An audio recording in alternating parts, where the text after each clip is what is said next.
some ways, at some point in your life, everybody can be a lost rider.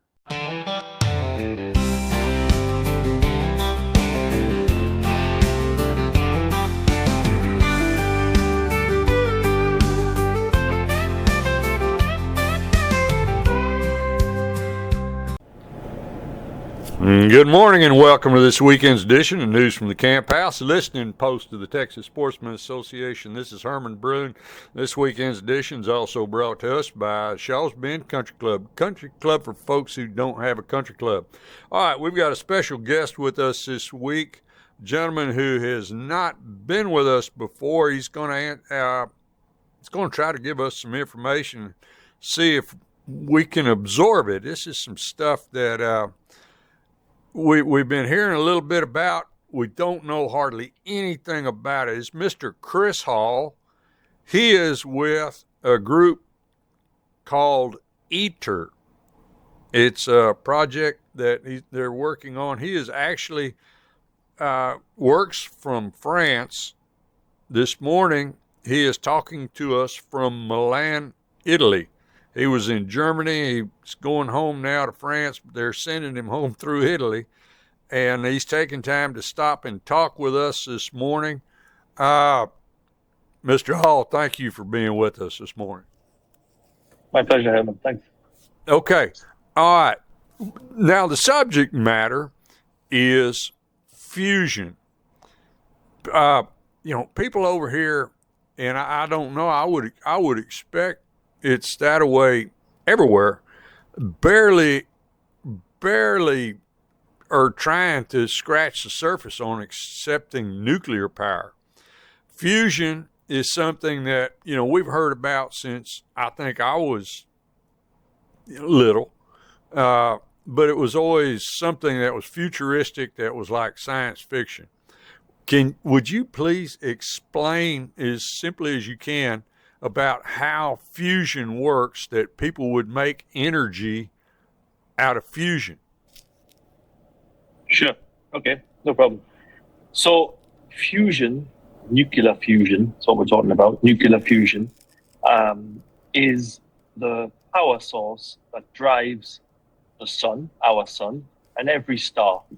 Fundamentally, I often call it the universal power source, because in reality, the entire universe is powered by fusion, by nuclear fusion of hydrogen ions. So most of the universe is made from the most simplest atom, hydrogen. Just a hydrogen atom. What is it? You've got in the middle a proton, a pretty fundamental particle, and then supposedly in the beginning of time there were only the protons. And then the universe started to cool, and these protons started to form into hydrogen, which is a proton and an electron, the simplest atom. So on an atomic level, you've just got a simple proton, which is positively charged, and an electron orbiting around it, which is negatively charged. And those balance to become the molecule, hydrogen atom. And so hydrogen is the most basic thing. It's much of the mass in the universe, the known mass in the universe, visible mass. And if you squeeze it together enough, so if it's attracted by itself by gravity, which is how we understand that stars were formed. These protons slowly cooled after the Big Bang. They formed into hydrogen gas. And then these molecules of gas are slowly get drawn to each other through the process of gravity, and they get larger and larger. And as they get larger, the gravity that they create is becoming stronger and stronger, and they're starting to squeeze and push themselves into a greater and greater, bigger and bigger ball with higher and higher density and therefore temperature in the middle. And over time, that density and temperature build until the atoms are squeezed so tight to each other that they overcome their inherent resistance to each other.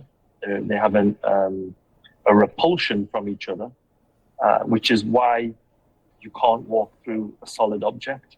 You and I is because of this electrostatic repulsion that's at the core of every atom.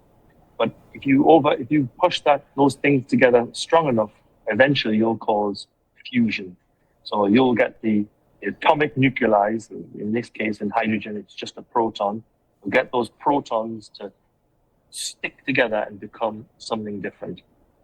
So what happens is these two protons are forced together and they actually break down, and there's a very complicated rearrangement of all different kinds of nuclear reactions. But fundamentally, these hydrogen atoms become helium atoms. So there's a nuclear reaction. Hydrogen becomes helium.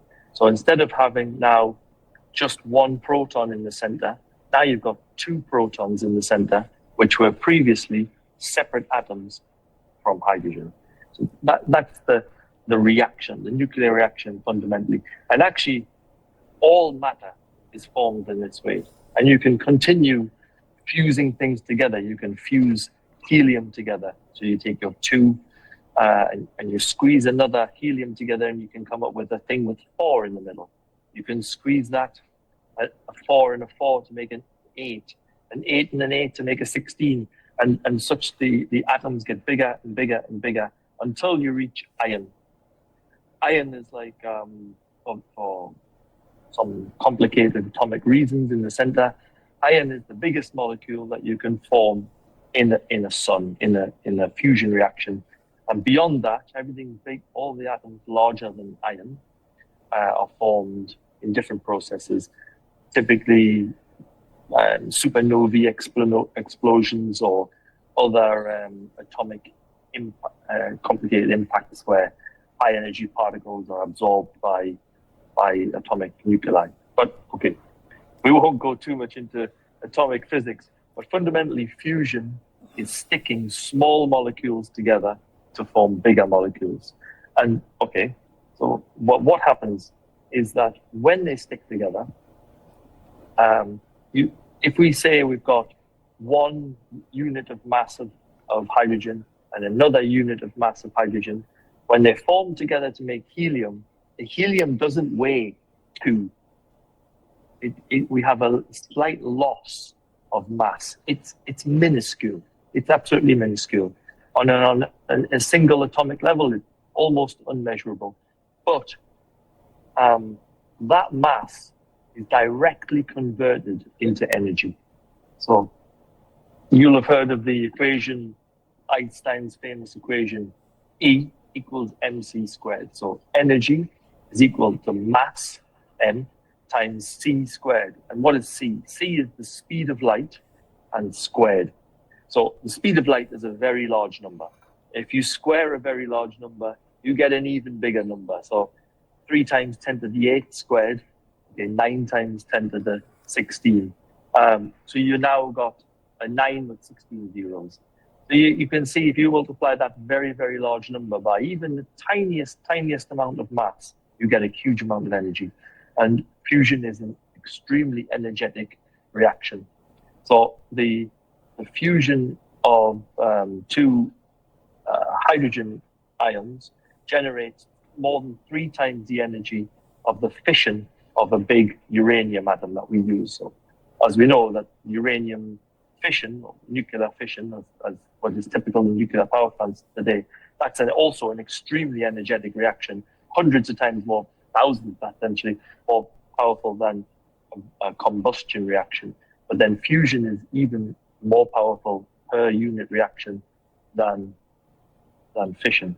And that's why the sun and all stars are extraordinary. They generate massive amounts of power.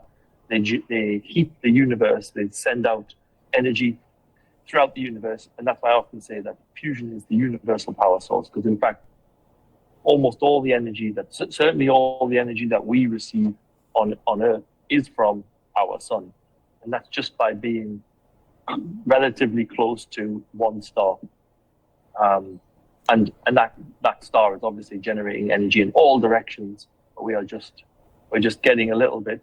But the quantity of energy being released at every moment is so large that is enough to keep our planet warm and drive all the processes that we see in it. All right, let me inject something right quick. This is my listeners. Yeah, we start talking about atomic stuff, and we're pretty quick run right past everybody. But no, when you start speaking about hydrogen, of course, now there's people who have been paying attention are going to realize that yes, we've heard about using hydrogen as a form of energy. People are barely accepting the idea of nuclear micro reactors. We're hearing more about that. I expect as we hear more about it, people will become more accepting of it. We get more news about it. And of course now fusion. They did a very good job of explaining that. I don't know how good of a job we're going to do understanding it, but yes, one of the reasons that this has become relevant is because of science marches forward. We're looking at all the AI stuff. We're looking at all the desalination stuff, everything that's coming up on our radar here in the near future. It's going to require great amounts of energy. And these words are starting to come up. The future is here. The words that we've been hearing for so many years, the future is here, and we just need to start hearing these things and understanding that they're going to be here. The AI, the data centers, the word on the street is that they're going to be allowed to make their own electrical sources that they can't pull off the public power grid. They're going to make their own electric sources, and eventually this is going to the desal plants. The largest seawater desal plant in the United States is being built in Port Aransas, Texas, on Harbor Island. They are going to be needing large sources of energy, and so that's why we're talking about this stuff. That's why we want people to get used to hearing about it and have some relative idea of how this is going to affect people and how it's going to work, and get used to it. This isn't science fiction. I'll tell you what, let's take a quick break, and thanks folks who let us come on here every Saturday morning. We'll be right back.